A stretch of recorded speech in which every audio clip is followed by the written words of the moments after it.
Spectateurs, j'espère que vous allez très bien partout où vous êtes maintenant.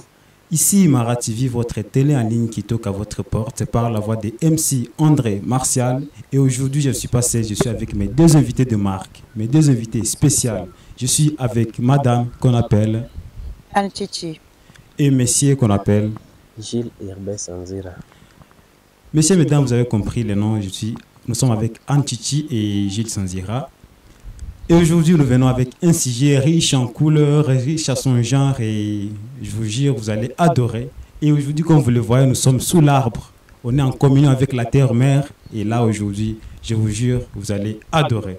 Et notre sujet d'aujourd'hui, on va parler du mariage précoce. Le mariage précoce, mariage forcé, mariage arrangé. Et aujourd'hui, mesdames, messieurs, vous allez comprendre, vous allez écouter le voix de nos chers invités et ils vont nous parler du mariage précoce en long et à large. Et je vous invite d'être attentionnés, de suivre avec attention et on va y aller. Madame, messieurs, vous êtes prêts? Oui, ça on peut. Super. Alors, on va y aller avec le mariage précoce. On va commencer par madame parce que priorité aux dames, n'est-ce pas? Et qu'est-ce que vous entendez par mariage précoce? Merci messieurs de m'avoir accordé la parole. Tout d'abord, si nous parlons du mariage tout court, nous voyons que c'est une union. C'est l'union sacrée entre deux personnes. Donc c'est un entendement, donc consentement libre entre deux personnes qui s'aiment. C'est ça le mariage. Et si nous ajoutons mariage précoce, vous entendez directement ce que cela signifie. Mariage précoce, c'est-à-dire donc vous vous précipitez. Donc, si de par la définition, d'après moi, je peux dire le mariage précoce. Donc, c'est l'union de deux personnes dont l'un des partenaires a moins de 18 ans. Quand je dis l'un des partenaires, là, je fais directement allusion à la femme, donc à la jeune fille, parce que ce sont des jeunes filles qui se précipitent à se marier à bas âge. Surtout dans le pays en développement. Voilà, en bref, ce que je peux dire à propos du mariage précoce. Merci beaucoup. Merci pour cette définition un peu riche. Et nous allons demander à M. Gilles de compléter madame par cette définition. Merci beaucoup pour m'avoir accordé la parole. Je crois que la dame a bien défini. Quand nous parlons normalement du mariage, là on voit l'union entre deux personnes. Et ces deux personnes, normalement, doivent être majeures. OK? Et c'est là, normalement, qu'on va parler ici de la célébration devant l'officier de l'état civil. Pourquoi? Parce que les deux personnes là-bas sont majeures, sont acceptées par la loi. Alors, parler aussi de mariage précoce, là, c'est l'union qui est contractée entre soit un garçon ou soit c'est une fille, parce que le mariage va de pair. Ça peut être un garçon ou une fille, mais qui, jusque-là, il n'y a pas un consentement. On parle aussi d'un consentement parce que là, c'est un mariage qui n'est pas du tout autorisé. Parce qu'il a été soit contracté par un garçon ou une fille, telle que je l'avais dit, mais qui n'ont pas encore totalisé l'âge qui est normalement accepté par la loi. Voilà un peu ce que nous pouvons parler du mariage précoce. Voilà un peu. Voilà, si j'ai bien compris, donc le mariage précoce, c'est la majorité des fois un mariage forcé, le mariage forcé et arrangé, c'est ça? Oui, en quelque sorte, on peut dire ça parce que quand une fille qui a moins de 18 ans se marie, on peut dire que c'est un mariage forcé. Parce qu'avec un enfant de 16 ans, c'est un enfant. C'est un enfant, je ne vois pas comment l'enfant peut se marier à cet âge. Donc, c'est en quelque sorte un mariage forcé. Okay. Alors, merci pour ces présentations, pour ces éclaircissements par rapport au mariage précoce, qui est à la fois mariage précoce et forcé aussi. Maintenant, madame, j'avais une question peut-être que vous pouvez nous éclaircir, éclaircir aussi nos chers téléspectateurs. C'est de savoir, vous, en tant que maman, Et connaissant, il y a par-ci, par-là, il y a des mamans qui ont été victimes de tels mariages, mais qui sont aujourd'hui en bon état, qui ont des enfants et qui vivent à la normale. Est-ce que vous soutenez ça en tant que maman? Merci, monsieur le journaliste. Moi, personnellement, je ne soutiens pas. Je ne soutiens pas ce genre de bêtises, excusez-moi d'avoir utilisé ces termes, Ouais. parce que le mariage précoce en soi a beaucoup de conséquences. Bien sûr, il y a celles ou ceux-là donc, qui se marient à bas âge et qui parviennent à réussir leur vie. Vous comprenez? Mais d'une manière générale, si nous essayons de voir d'une manière générale, il y a beaucoup de problèmes pour cette pratique de mariage précoce. Beaucoup, beaucoup de problèmes. Donc, en bref, je ne soutiens pas. Oh, merci. Madame nous dit qu'elle ne soutient pas, même s'il y a des mamans qui vivent bien et qui étaient victimes de ce genre de mariage. Maintenant, on va aller vers monsieur. Monsieur, vous êtes au moins intellectuel, n'est-ce pas? Comment un homme, étant adulte d'abord, et sachant ce que dit la loi par rapport au mariage précoce, pourrait donner en mariage ou prendre en mariage une mineure? Merci beaucoup. Là, nous parlons de question de mariage précoce. C'est vrai qu'il y a des hommes qui se voient avoir pris des mineurs, parce que et cela peut-être n'est pas dit à leur volonté. Je crois que la maman l'a bien dit, on ne peut pas soutenir ce genre de choses. Pour autant que il y a beaucoup de conséquences, il y a beaucoup de problèmes, il y a beaucoup de causes qui font assez que il y a des hommes qui prennent ces filles et qui deviennent plus tard des mamans. Bon, vous allez vous rendre compte que normalement, parlant de cette question, il y a, oui, de ces hommes là-bas, mais peut-être qui ont été forcés tels que nous le disons. Parce que peut-être à la suite de certains événements qui se sont passés, et le papa ou l'homme adulte se voit à côté d'une petite fille mineure, et d'un coup, vous savez, dans nos sociétés traditionnelles ou dans nos sociétés modernes, nous sommes en Afrique. Lorsque déjà vous êtes accoutumé avec une petite fille mineure et qu'elle a eu une grossesse, en tout cas, indépendamment de votre volonté, vous êtes obligé de la prendre. Raison pour laquelle vous vous rendez compte que il y a de ces familles qui se disent, en tout cas, vous êtes majeur, vous êtes un homme qui réfléchit, c'est vous-même de votre volonté, vous avez été à côté de la fille, de notre jeune fille, en tout cas, vous êtes obligé de la prendre. C'est ainsi que beaucoup d'hommes comme ça se voient, en tout cas, indépendamment de leur volonté. Bon, c'est ça aussi la nature. Ils se voient prendre ces filles là-bas. Voilà un peu ce que je peux dire. Là, si j'ai bien compris, l'homme, la fille d'abord est forcée, elle est mariée précocement, elle est aussi forcée parce qu'elle doit aller chez l'homme.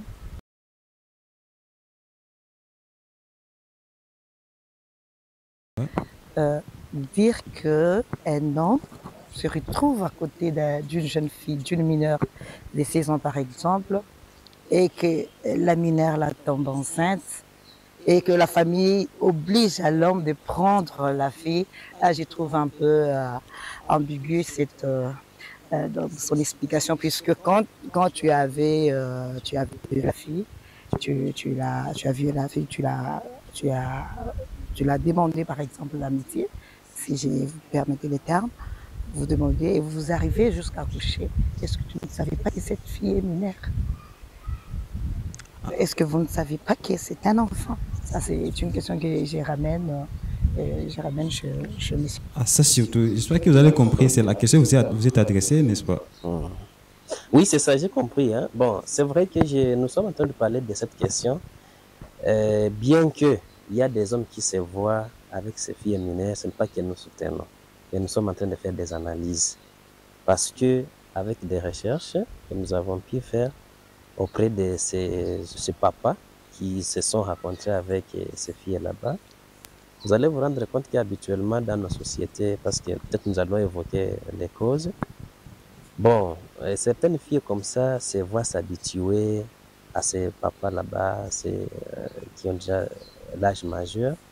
Peut-être qu'il lui donnait des petites choses là-bas et ça devient de l'habitude. Voyez-vous? Peut-être prenons un papa qui a une femme et des enfants à la maison. Mais soudain, vous savez qu'avec cette fille là-bas, qui n'a pas l'âge adulte, elle est encore mineure, il y a possibilité que ce papa là-bas, étant majeur, peut l'amener à faire la relation sexuelle. Et soudain, comme ça, la petite fille se voit avec la grossesse. Bon, à partir du moment où la fille déjà a une grossesse, dans notre société, là, monsieur le papa, vous n'avez plus de choix. Vous êtes censé, en tout cas, soit être jugé par la coutume ou par la loi. C'est ainsi que certaines familles se disent non, en tout cas, comme vous, en tant que papa, étant majeur, vous l'avez engrossé, c'est que vous l'avez aimé. Mais ce n'est pas, vous devez comprendre que ce n'est pas que vous avez fait le rapport sexuel avec quelqu'un que vous l'aimez directement. Il y a d'autres choses autour de ça qui font à ce que les gens se retrouvent dans ce genre de choses-là. C'est pourquoi, bon, ce n'est pas que nous soutenons dans nos sociétés que ça doit aller, mais c'est comme ça que beaucoup d'hommes comme ça, avec ces petites filles là-bas mineures, se voient engrosser, eh bien, on est censé peut-être être jugé comme ça. Et du coup, vous êtes à côté de cette petite fille et que peut-être avec les conséquences, cette fille se verra peut-être plus tard être abandonnée. Parce que ce n'était pas vraiment de la volonté de ce papa de la prendre en mariage. Voilà un peu. Alors, si je vous ai bien compris, vous avez prononcé dans votre diction, il y a les problèmes de donner des petites choses. Et il y a aussi l'habitude. Maintenant, est-ce que je peux dire que cette habitude-là, ça commence comment? Jusqu'à ce que vous trouvez avec un homme âgé, avec une petite fille en train de vous donner des petites choses. Directement, ça me renvoie aux problèmes économiques. Est-ce que c'est ce que vous êtes sur le point de dire, peut-être que vous n'avez pas voulu dire? Bon, là, si je parle de petites choses, hein, là, nous évoquons la question des causes liées à ce genre de mariage précoce. C'est vrai que lorsque nous parlons de mariage précoce, on ne voit pas seulement les filles mineures, il y a aussi des garçons mineurs. Okay? Mais selon vraiment les recherches, on se rend compte qu'un grand nombre, en tout cas c'est pour les filles, les jeunes petites filles mineures, qui sont beaucoup plus victimes de ces mariages précoces. Alors, quand nous parlons de petites choses là-bas, là nous allons dans la question des causes. Il y a plusieurs causes qui sont autour de ces mariages précoces. D'abord, économiquement parlant, tel que vous le dites, il y a manque de moyens dans certaines familles. Okay? Il y a manque de moyens avec la vie peut-être actuelle. Une petite fille mineure qui est en famille, les parents n'arrivent peut-être pas à satisfaire les besoins économiques de la petite jeune fille. Et du coup, elle est vraiment sous un piège de certains hommes majeurs qui ont des moyens. Et la petite fille se voit comme ça, piégée, tombée dans ce piège là-bas, peut-être que je l'ai dit. Et elle se retrouve avec dans ce genre de mariage précoce. Ce n'est pas que ça. Bon, pour le mariage précoce, il y a aussi nos coutumes. Hein? Okay? À un certain moment, au niveau de nos familles, les parents n'ont pas aussi l'habitude d'être à côté des jeunes garçons, jeunes filles pour leur préparer. Souvent, dans notre coutume, vous allez vous rendre compte que les parents pensent que ce sont des questions taboues. On ne peut pas partager avec nos enfants. Pendant que si vous ne savez pas, en tout cas apprendre aux enfants ça, ils iront apprendre ça à l'extérieur et ça devient très compliqué. Donc c'est ça aussi, nos enfants vraiment n'ont pas accès à ces informations. Parce que ces jeunes filles, ces jeunes garçons, à un certain niveau d'âge, ils ont des transformations sur le plan physique et ainsi de suite, physiologique. Et du coup, ils arrivent à un certain moment et ils ont des manifestations. Ils doivent développer des sentiments sexuels et ainsi de suite. Mais à un certain moment, parce qu'ils sont encore des jeunes, ils devaient être préparés dans des familles. Okay? La maman à côté de sa petite jeune fille pour lui dire, voilà ma petite fille, à un certain moment, à 12 ans, il y a des histoires de règles qui doivent se présenter. Le petit garçon là-bas, donc il doit être à côté de son papa pour lui dire, voilà, tu es déjà tu prétends être grand, à un certain moment, sur le corps, il y aura comme ça, eh bien, c'est une façon vraiment de pouvoir préparer ces enfants, ces jeunes, ces garçons, pour ne pas tomber dans les pièges des mariages précoces. Donc, c'est ça aussi, il y a ces problèmes là-bas.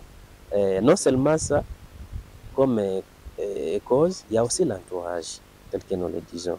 Nous sommes dans une société actuelle aujourd'hui où en tout cas, les enfants peuvent avoir accès à beaucoup d'informations à travers plusieurs outils.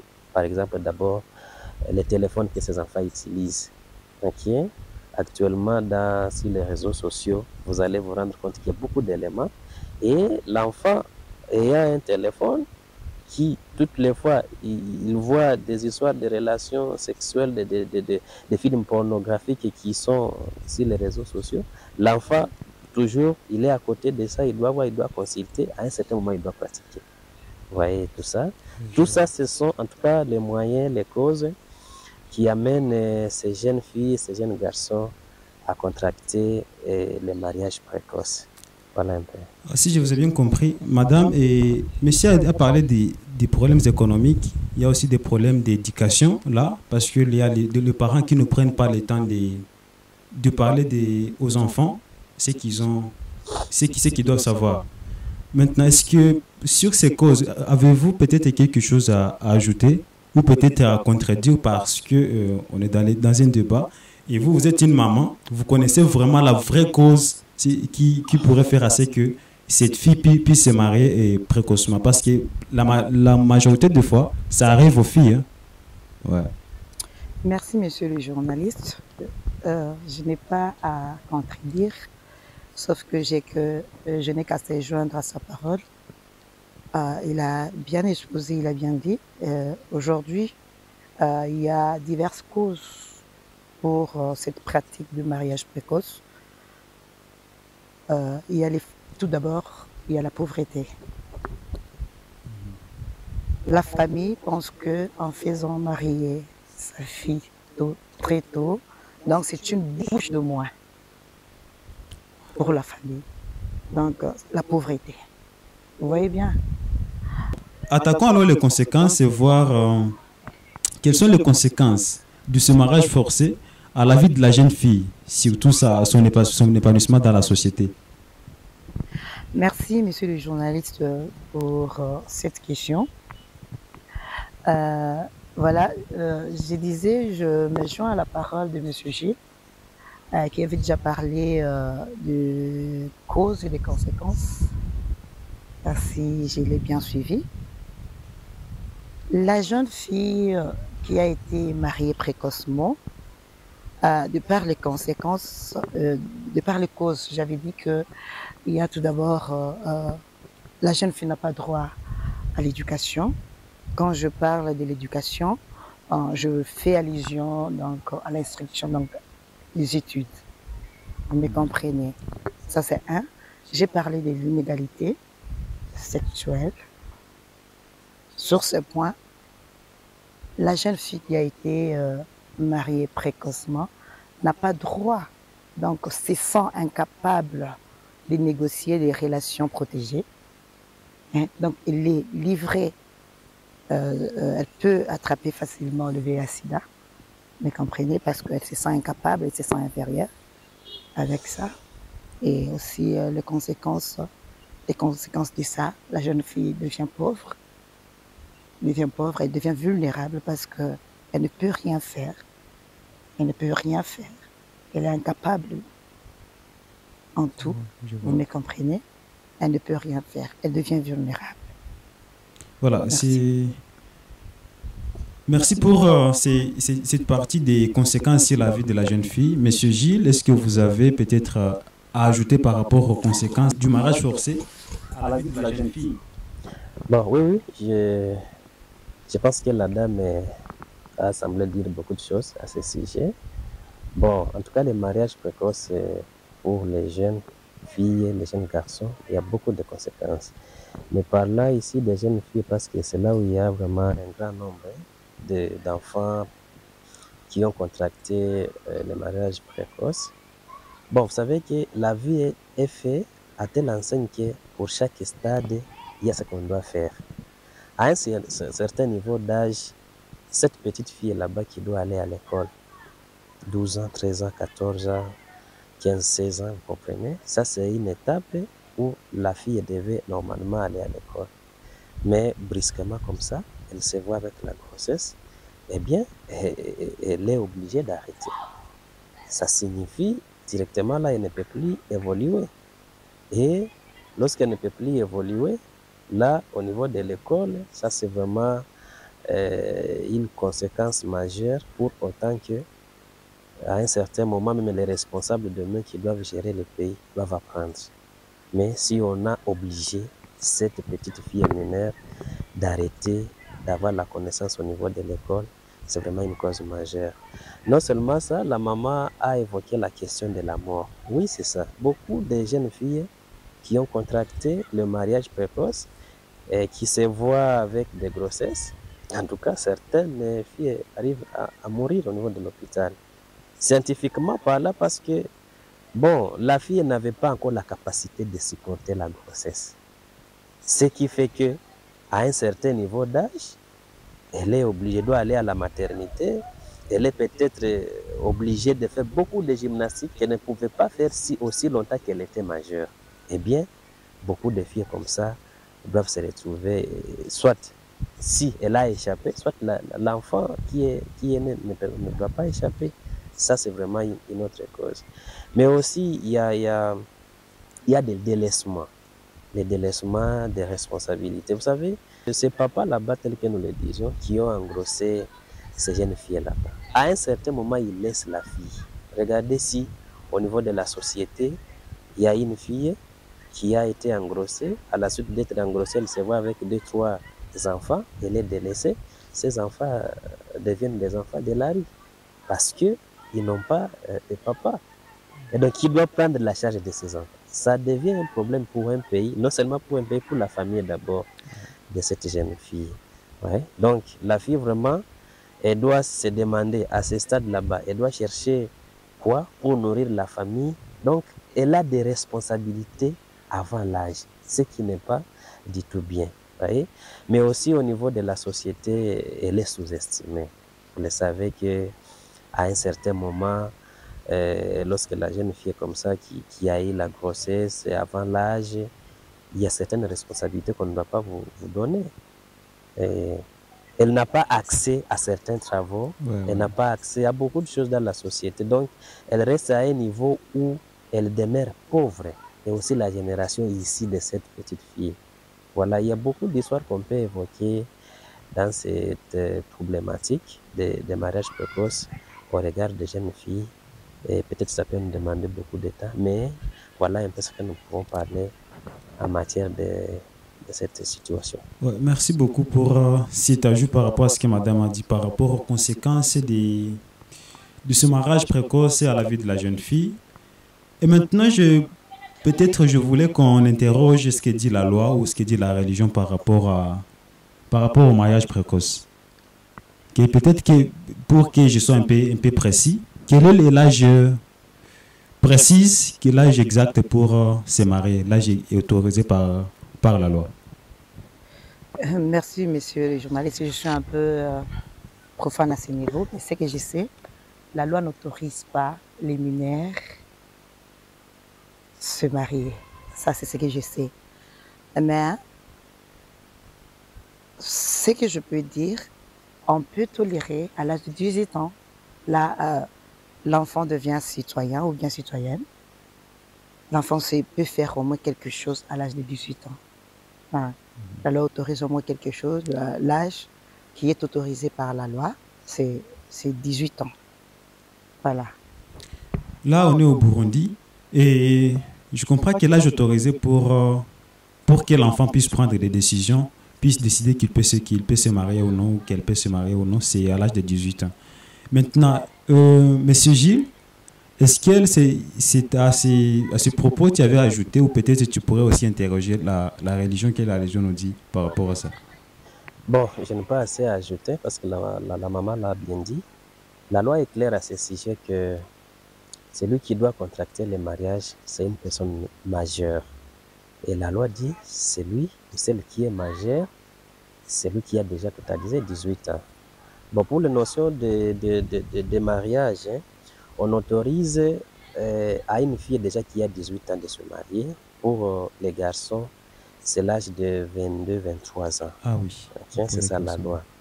Et donc là, on peut célébrer le mariage au niveau de l'état civil et ainsi de suite. Mais en tout cas, contracter le mariage en dehors de la loi autorisée par, de l'âge autorisé par la loi, ça devient un mariage forcé. C'est ce que nous sommes en train de dire. Ouais. Bon, dire la religion, on ne saura pas évoquer la question de la religion étant donné que, en tout cas, la loi est au-dessus de tout. Voyez-vous, ouais. La loi est au-dessus de tout.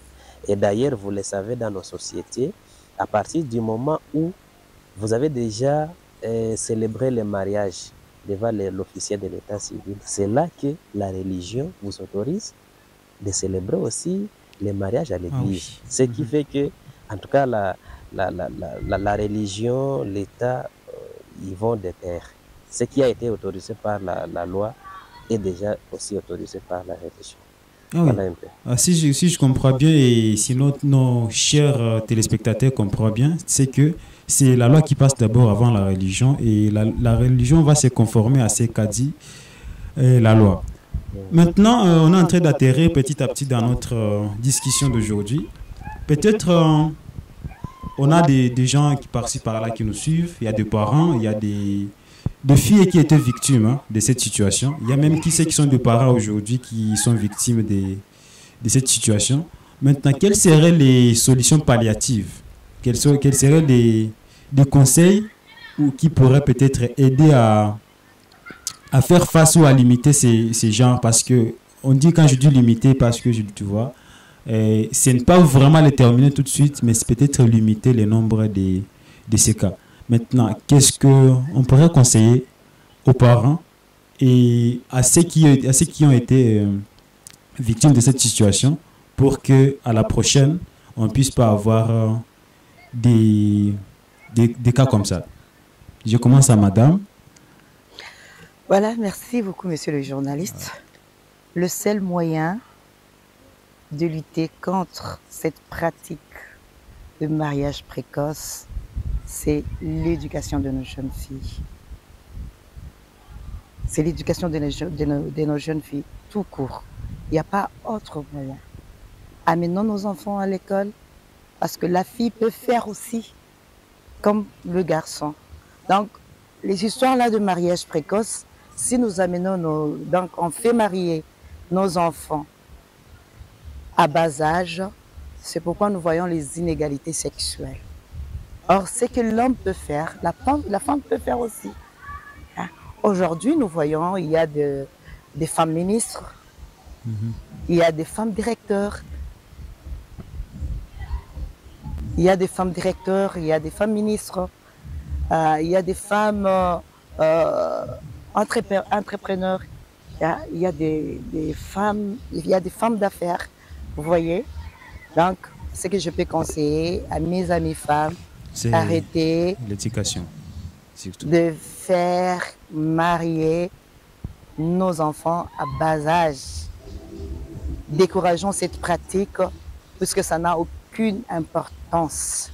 Ouais, c'est tout ça. Le seul moyen de lutter contre ces histoires, cette mauvaise pratique, permettez-moi de dire ça, c'est d'amener nos jeunes filles, nos enfants à l'école. Avant, la jeune fille ou bien la femme, d'une manière générale, était chosifiée. Elle n'avait pas d'importance, mais pour le moment, ce n'est pas le cas. Ouais. Pour le moment, ce n'est pas le cas. Ce n'est pas le cas. Aujourd'hui, nous trouvons les femmes licenciées, tout comme les hommes licenciés. Donc, les filles aussi ont droit d'aller à l'école. Effacer cette ancienne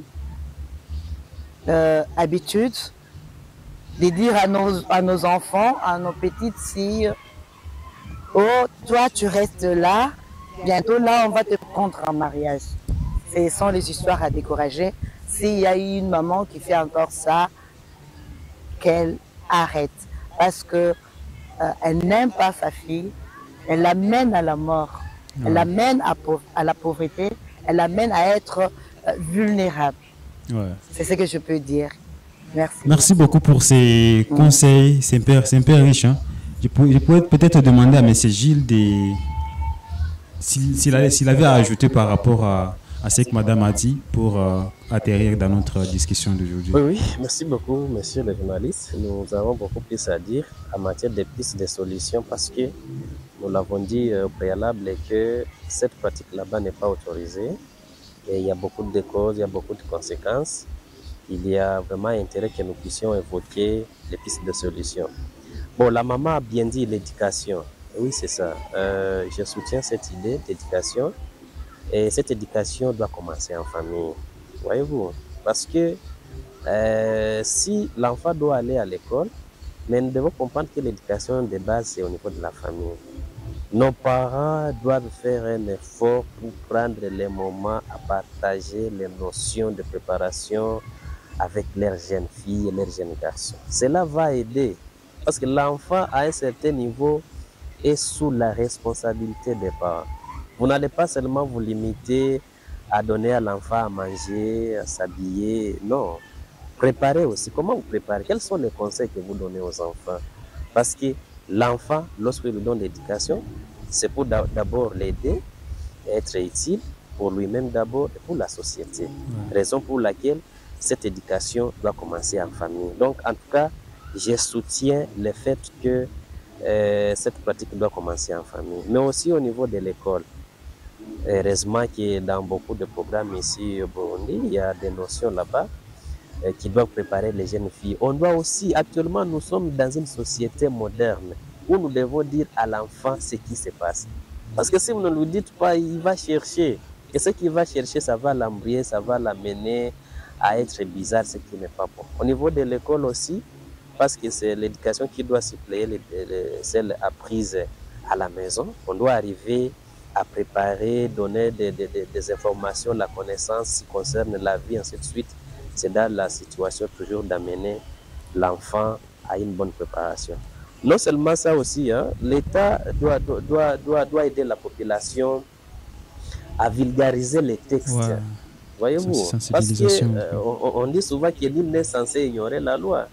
Beaucoup de personnes font ça parce qu'ils ne savent pas qu'il y a des sanctions autour de ça. Pendant qu'il y en a, l'État doit vulgariser les textes, dire aux gens que pour celui qui doit se retrouver dans ce genre de choses, il doit écoper, voici les sanctions, la somme que vous devez donner en contrepartie de l'infraction commise et tout ça.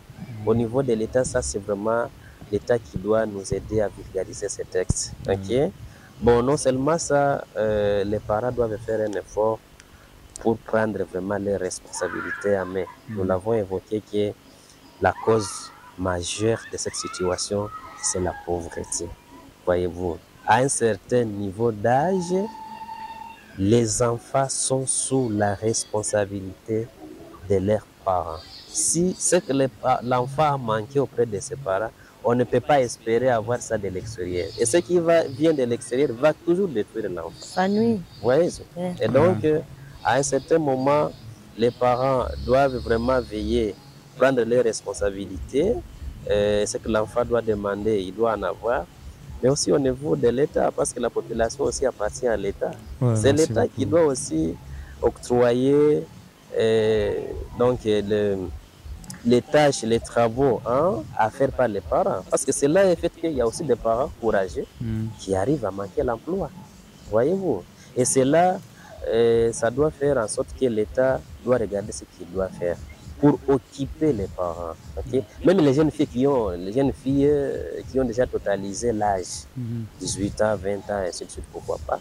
Et là, l'État peut créer beaucoup d'histoires. Là, on doit aller dans les cadres d'entrepreneuriat, créer même des centres d'encadrement, et ainsi de suite, là où on doit avoir beaucoup d'informations, et ainsi de suite. Voilà un peu, nous le disons, pour autant que nous devons préparer les enfants, parce que ces enfants doivent être utiles à eux-mêmes, mais aussi utiles à la société. Voilà un peu. Merci beaucoup pour cette riche présentation, messieurs. Gilles, nous vous remercions.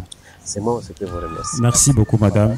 Merci beaucoup. Et chers téléspectateurs, vous avez compris, c'est que nos invités ont pu élevé comme conséquence et comme cause, et puis les solutions. Les solutions, la grande des solutions, c'est l'éducation d'abord, et l'éducation commence en famille et puis à l'école, et puis chacun doit faire son travail. Il y a de l'âge où les enfants devraient avoir au moins le minimum pour ne pas aller déambuler par-ci, par-là. Alors, c'était Imara TV, votre télé en ligne par la voix de MC André Martial. J'étais accompagné par mes invités de marque, comme vous les avez entendu.